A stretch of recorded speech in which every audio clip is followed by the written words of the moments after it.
है जहां ग्रोथ सबसे ज्यादा है। तो मैं आपको दुनिया के निवेशक की बात करता हूं और मुझे ऐसा लगता है जो आप सब लोग इतने बड़े निवेशक बन सकते हैं। और भारत में ऐसा निवेशक पिछले गए 30 वर्ष में या 28 वर्ष में बहुत सारे फंड हैं।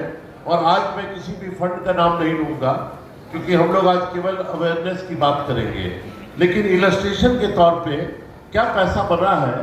और जो ये स्टेटमेंट आप लोग देखते होंगे, जो mutual fund investment is subject to market risk, आप डॉक्यूमेंट को केयरफुली पढ़िए लगाने से पहले। तो मैं ऐसा नहीं कह सकता इस स्टेटमेंट को मैं खारिज करता हूँ, लेकिन मैं इसमें एक स्टेटमेंट जोड़ता हूँ आपके लिए कि अगर ये स्टेटमेंट को दूसरे तरीके से जोड़ा जाए आज के भारत के परिप्रेक्ष्य में, तो जो एक HNI या अल्ट्रा HNI या जो लोग बहुत अवेयर थे, जो पैसा लगाते रहे हैं, उनका क्या धन बना है। तो जैसे चंदन जी जो हमारे बनारस के यहाँ के क्लस्टर हेड हैं, उन्होंने आपको बताया जो अगर 10,000 रुपये, तो मैं बहुत छोटा एक पैसा आपके सामने एक रखता हूँ।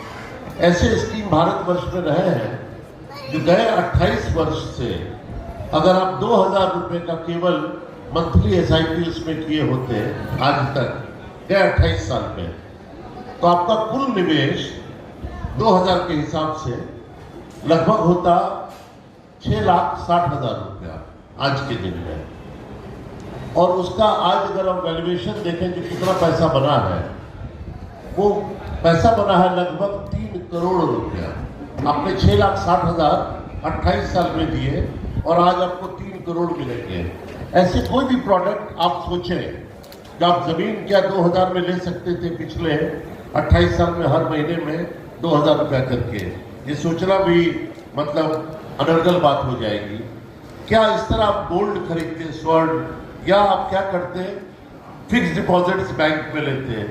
तो भारत में पहले मैं ये आपके सामने बात रखना चाहता हूँ कि 100% में जो 45 रुपया है या 50 रुपया है, वो आज भी भारत में रियल एस्टेट में निवेश होते हैं। मैं रियल एस्टेट के अगेंस्ट में नहीं बोल रहा हूँ, मैं केवल आपके सामने एक परिप्रेक्ष्य रख रहा हूँ। जो करीब 50% रियल एस्टेट में निवेश होते हैं, वहाँ आप केवल बड़ा पैसा कर सकते हैं। और लिक्विडिटी में आपको प्रॉब्लम आएगी।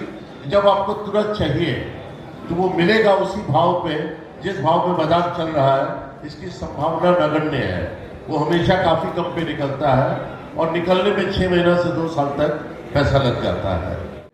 इसको जरूर संजोए, अपने एडवाइजर से बात करें। और भारत में जो बाकी 50 रुपया है, उसमें करीब करीब 15 रुपया लगता है फिक्स डिपॉजिट में, 15 रुपया लगता है गोल्ड में।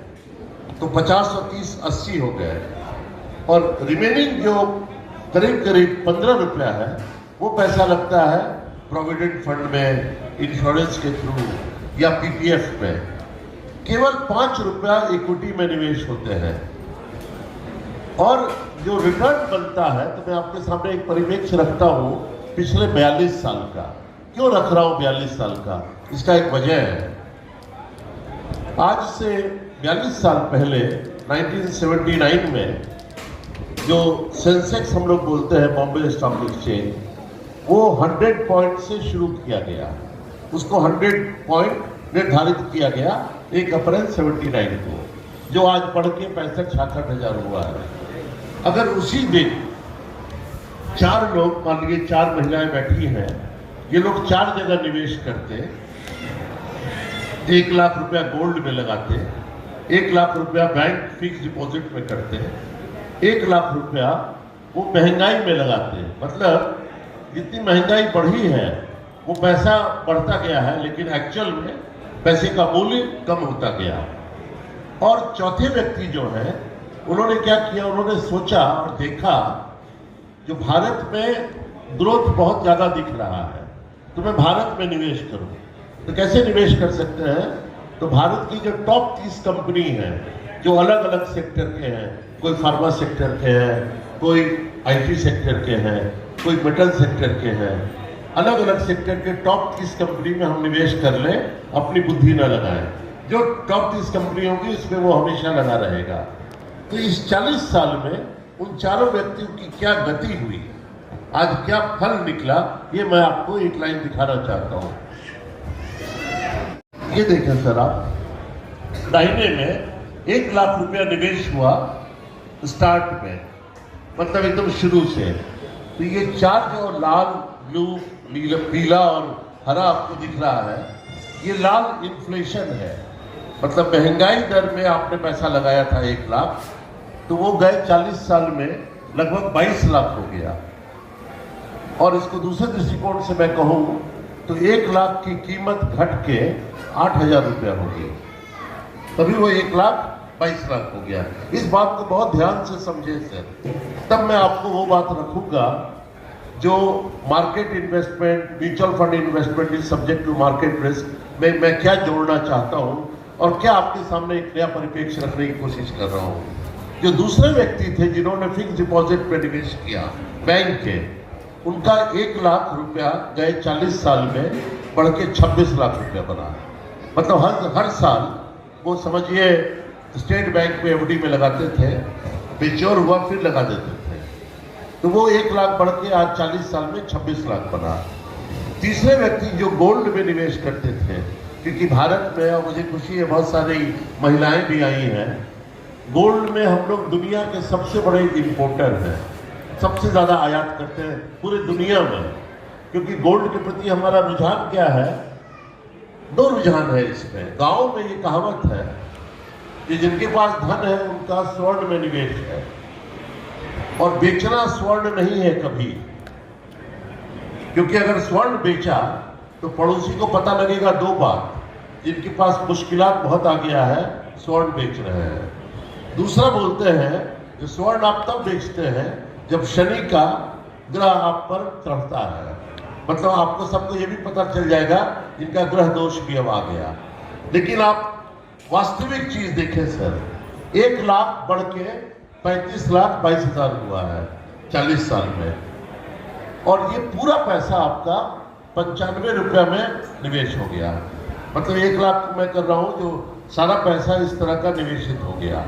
चौथा, जो 5% आप निवेश करते हैं, लेकिन अगर आपने 1 लाख इक्विटी में निवेश किया था तो उसका वैल्यूएशन 2022 में 4 करोड़ 53 लाख था, जो आज 6 करोड़ 55 लाख के करीब है।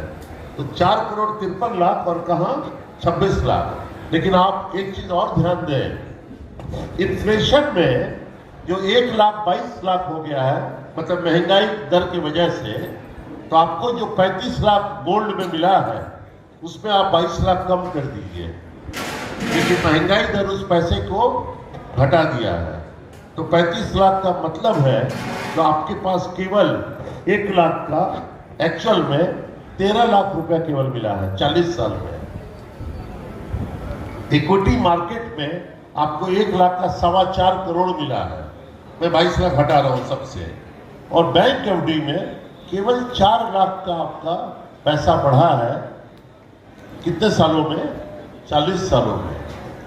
अब इस बात को देखिए, ये जो चारों व्यक्ति ने अलग अलग राह पकड़ी अपने धन को निवेश करने के लिए, अपनी समृद्धि के लिए, उनका चुनाव गलत होने की वजह से इन चारों व्यक्तियों का जो एक्चुअल आज के दिन में उनको धन से आनंद उठाना है, धन से हर काम करना है, वो कितना ज्यादा बेमेल है। और एक और बहुत मुश्किल भारत में आ सकती है। आज दुनिया में हम लोग जब अमृत काल में बोलते हैं कि भारत आने वाले 5 साल में, 8 साल में दुनिया का तीसरा सबसे धनी देश हो जाएगा, ये एकदम हकीकत लगता है। आपको मैं कुछ डेटा भी, अगर आप इंटरेस्ट होंगे तो दिखाऊंगा कि क्यों ऐसा लगता है कि भारत सबसे ज्यादा ग्रो कर रहा है। तो मैं आपको एक छोटा सा डेटा शेयर करता हूँ, आप कहेंगे तो मैं दिखा भी सकता हूँ आपको। गए 14 साल में, और 14 साल क्यों ले रहा हूँ, क्योंकि 14 साल में दुनिया में बहुत सारे उथल पुथल हुए इकोनॉमिक फ्रंट पे। आप लोगों ने याद रखा होगा 2008 में जब लेबर क्राइसिस हुआ यूएसए में, सारा मार्केट भी इंडिया में बिगड़ा, पूरा दुनिया में धराशायी हो गया था आर्थिक व्यवस्था। भारत केवल ऐसा देश था जो बचा हुआ था। गए 14 साल में कौन ऐसा देश है जिसका ग्रोथ, जिसकी कमाई सबसे ज्यादा हुई? इस बात को बड़ा ध्यान से रखिएगा, क्योंकि जब मैं इस बात को लेकर चल रहा हूं तो आप निवेश वहां करें जहां ग्रोथ सबसे ज्यादा हो, क्योंकि आप पार्टिसिपेट करना चाहते हैं उस ग्रोथ में। मान लीजिए रोड बन रहा है, मुझे मालूम है कि यहाँ पर गाजीपुर में